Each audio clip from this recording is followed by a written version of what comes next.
Ya guys, pasti kalian udah sering, anak pintar itu pasti nakal gitu ya. Pasti orang-orang yang cerdas itu nakal. Maksudnya masa kecilnya, masa mudanya itu nakal, itu bisa jadi maksudnya karena sifat keingintahuan. Juga kayak Albert Einstein gitu kan, juga dia itu sukanya main-main, gak suka belajar. Sebelum dia akhirnya dinobatkan sebagai IQ tertinggi gitu ya. Seperti juga kalau Indonesia, Bapak Baharudin Joseph Habibie. Nah ini pendiri Apple itu juga gitu, pendiri Apple Steve Jobs. Nah sekarang kita melihat Steve Jobs, kenapa produk Apple itu belum launching aja, baru rilis seperti iPhone sebelumnya, iPhone 11, iPhone 12, bahkan sekarang iPhone 13. Dan kenapa orang itu memakai Apple pasti bangga dan seneng gitu, kelihatan bangga, kelihatan orang kaya, padahal semua mobile phone itu intinya sama kan, semua handphone itu fungsinya sama. Oke guys, nah Steve Jobs itu terlahir di tahun 1995 dan meninggal di tahun 2011 karena ini ya, punya penyakit kronis gitu ya. Nah di saat dia kan juga normal ya, sekolah dari SD, SMP, SMA, di kuliah dan di saat dia kuliah, di bangku kuliah gitu, dia itu terkenal murid mahasiswa yang cerdas ya, cerdas IQ-nya. Kalau nggak cerdas nggak mungkin dia menjadi pendiri Apple gitu kan. Nah pada waktu dia kuliah itu cerdas, berkreatif, ikut organisasi. Nah setelah itu dia ikut temennya, namanya Daniel gitu. Padahal sebenarnya dalam misinya itu dia ingin menemukan biksu, yaitu biasanya kalau orang-orang kayak gitu kan ateis yang nggak percaya Tuhan. Nah Steve Jobs itu ya juga normal ya, pacaran, nakal, hidup bebas, seks bebas gitu ya dengan pacarnya. Ya orang luar negeri itu kayak gitu ya, ya tidak memukul rata ya, ini kehidupan luar negeri emang kayak gitu. Nah dia ikut temannya ke India itu sebenarnya dalam rangka mencari biksu, ya intinya apa ya, mencari ketenangan juga gitu ya. Nah sewaktu dia di India, biksu itu ngomong bahwa kebahagiaan yang sesungguhnya itu kesederhanaan gitu. Nah dia selalu memikirkan kata-kata dari sang biksu dari India, terus dia pulang ke negaranya gitu ya, lulus kuliah gitu ya. Nah lulus kuliah itu dia punya teman juga kan, namanya anak kuliah juga punya teman banyak gitu ya. Nah temannya yang bernama Woz itu seorang kayak teknik gitu ya, mungkin ini di kuliah di jurusan teknik. Nah ketika Steve Jobs datang ke rumahnya Woz itu, kok melihat si Woz ini sedang bikin komputer rumahan. Kalau zaman dulu itu kan komputer hanya untuk perkantoran.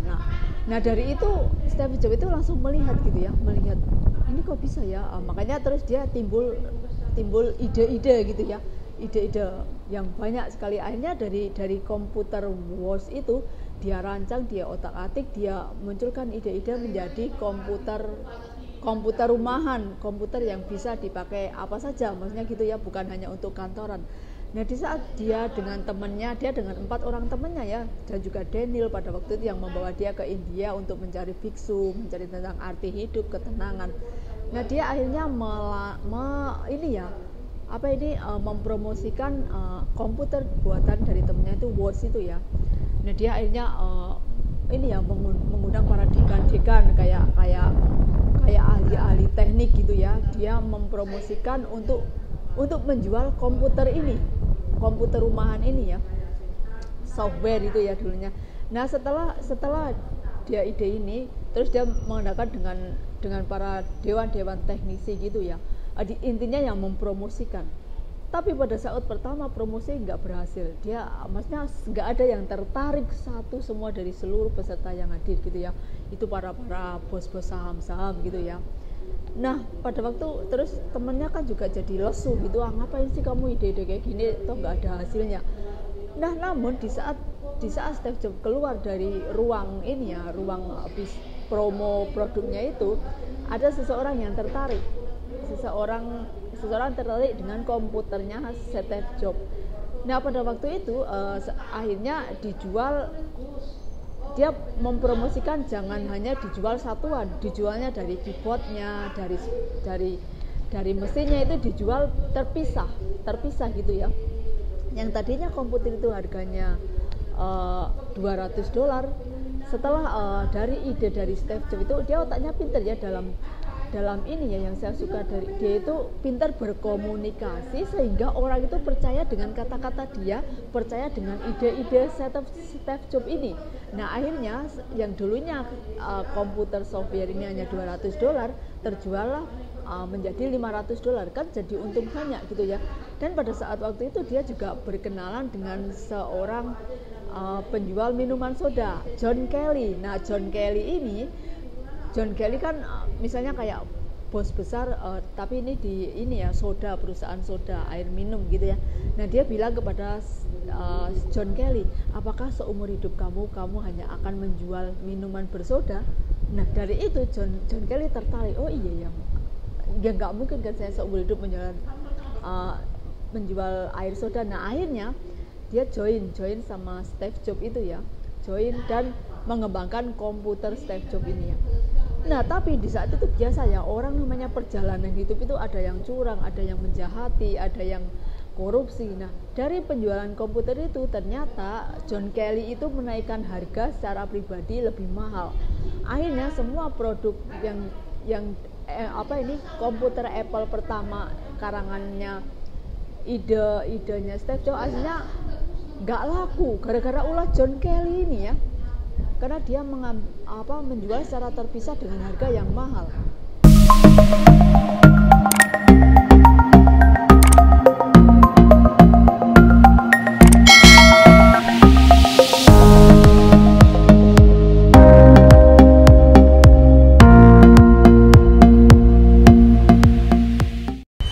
Nah dari ini John Kelly intinya curang ya, dia curang.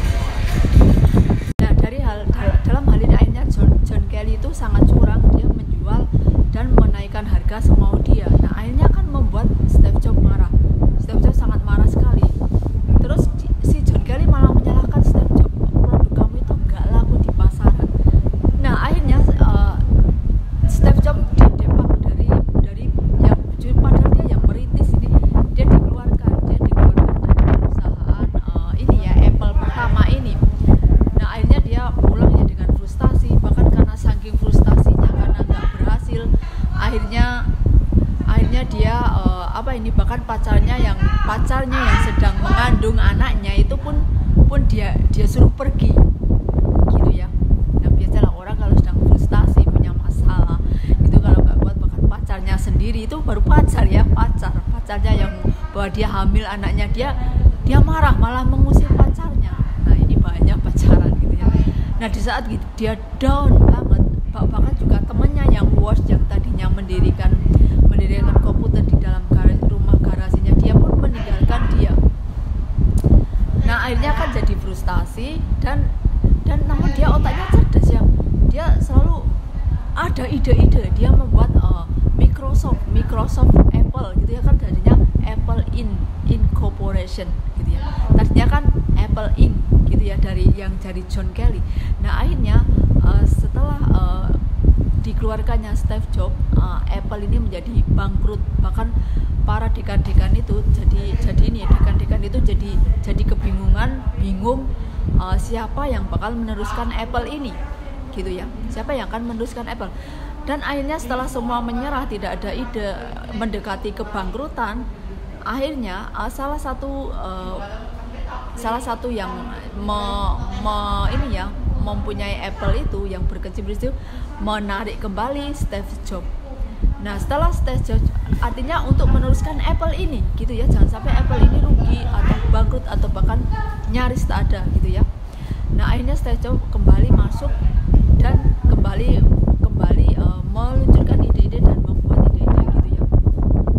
Nah tapi sebelumnya sewaktu dia di Depak juga ini udah membuat Microsoft ya, maaf.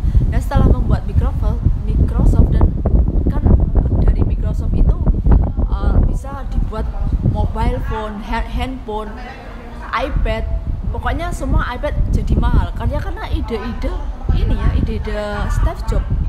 Dan bahkan orang yang mempunyai HP Apple itu kayaknya bangga kan, prestis banget. Nah, namun dari hal itu Microsoft salah satu di dalam komputer itu kan ada macam-macam gitu ya. Apa sih mau ngomong susah banget. Komponennya itu dicuri oleh Bill Gates. Nah, akhirnya Steve Jobs menelpon Bill Gates dengan marah. Kamu itu mencuri software saya. Kamu tidak akan dapat menghasilkan $1 pun dari hasil karya saya. Dia dengan marah-marah seperti itu ya. Dan dengan sampai sekarang akhirnya Apple itu selalu inovasi ini semua. Kenapa lambangnya Apple ya? Karena itu artinya itu sebenarnya juga ilmu pengetahuan, kayak ini sebenarnya ada kaitannya juga kenapa dinamakan Apple itu. Kalau dalam Nabi Adam itu kan sebenarnya itu buah yang dilarang oleh Allah untuk dimakan, tapi Nabi Adam tetap memakannya. Nah, itu kayaknya buahnya itu seperti Apple, dan setan itu menipunya ini adalah buah kehidupan gitu kan, kamu akan tinggal selamanya. Kalau menurut Steve Jobs ini adalah buah ilmu pengetahuan. Itu ya agak beda dikit gitu ya. Nah, akhirnya hingga sekarang ini walaupun Steve Jobs ini sudah meninggal, tetap karya-karyanya tetap mahal dan tetap selalu inovasi. Namun komponennya dan kualitasnya itu ya